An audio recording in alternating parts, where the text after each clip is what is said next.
date is December 18, 1773.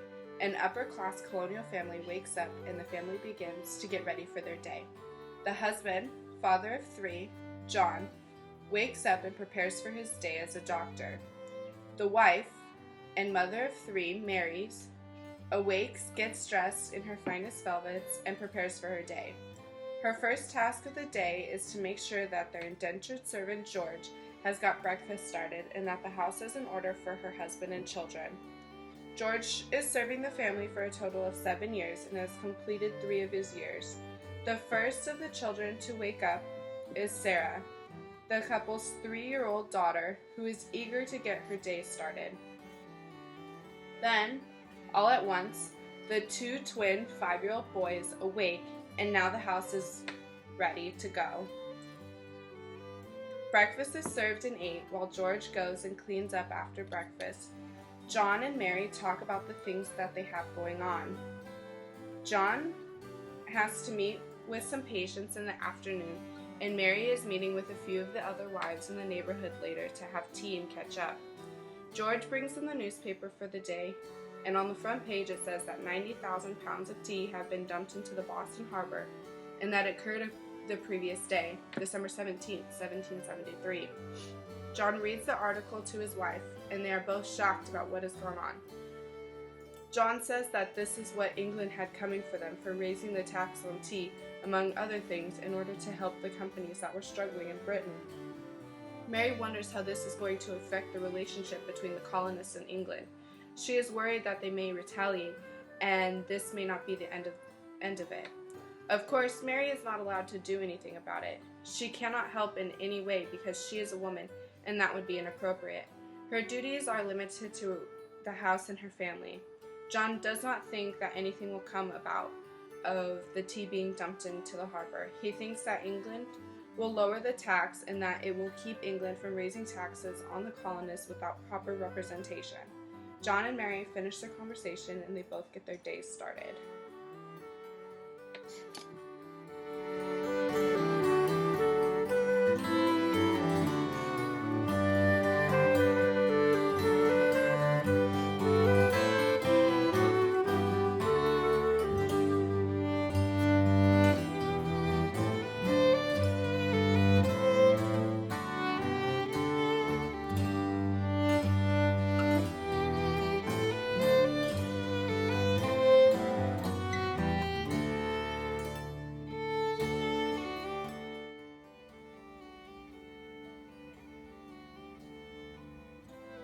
This is Mary Smith.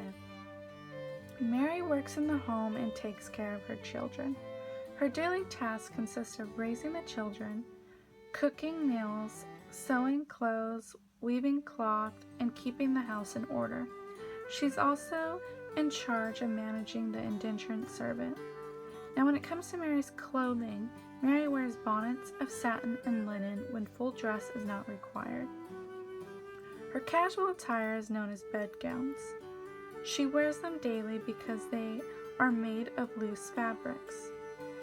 These gowns were comfortable and easy to move around in while performing her numerous household chores. Now, when Mary has formal events, such as balls, she has typical gowns that are made of silk, ruffles, and frills along the bottom of the gown. Now, Mary's husband, John, has the role of taking care of the family by supporting them and being the head of the household. His attire consists of breeches, a shirt, a waistcoat, and a coat, followed by a bow tie around the neck. This is the same attire he wears whether it's a casual or formal event. Now, their daughter Sarah has chores around the house to help her mom. These chores are selling corn, carding cotton and wool, and cutting sugar. Sarah's clothing is a stay, an apron, and a petticoat. She has 2 brothers who are twins, Timothy and Thomas. They have the same chores around the house to help their mom. but their clothing is a bit different from their sister Sarah. They wear doublets, which are fitted long-sleeve jackets, and petticoats. The Smith family has an indentured servant named George. George works on the field and performs household tasks. His clothing is made from inexpensive fabric. He wears a linen shirt paired with woolen hose and a knitted cap. The Smith family is an upper-class family, so they are expected to be very structured. The family unit as a whole was more responsible for the daily operation of the family's household and business than in wealthier households, where the business of the family was entrusted to the father and daily household chores were relegated to servants. Because this family was mainly Caucasian, they enjoyed a lot more privileges rather than other families. For instance, they got the opportunity to go to school, have education, and take up the family estate. Fathers in all colonial families, the father served as head of the family. He held the title of wage earner and disciplinarian. In most families, fathers played the role of the religious head of the household, setting a standard by leading the family in daily prayer and guiding them in proper religious and social behaviors. Father's role as provider also extended to his hobbies. Men of all social classes engaged in hunting and fishing, providing food for their families. When it comes to the basics of parenting, fathers had very little responsibility aside from discipline, that is, until the children were older.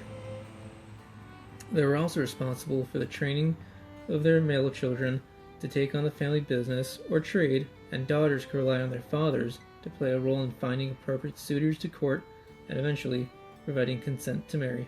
The role of mothers in colonial families varied based on the level of wealth. Mothers living in city areas and with wealthier incomes often spent less time with their children and relied on wet nurses and nannies to take care of the basic care of the children. Instead, these mothers spent time tending to their husbands, arranging social arrangements, reading, and overseeing the general activity in the household. All mothers engaged in activities such as knitting and sewing. The role was also to be supportive of their husband and expected to follow the guidance and rules of their husbands, and were often defined by their husband's successes and failures. Single mothers were not common during colonial life. Widowed women were often expected to remarry and remarry very fast. In elite families, sons were often focused on education. Many sons in elite families were sent to boarding schools in England for the majority of their schooling, only returned to take on a role within the family business.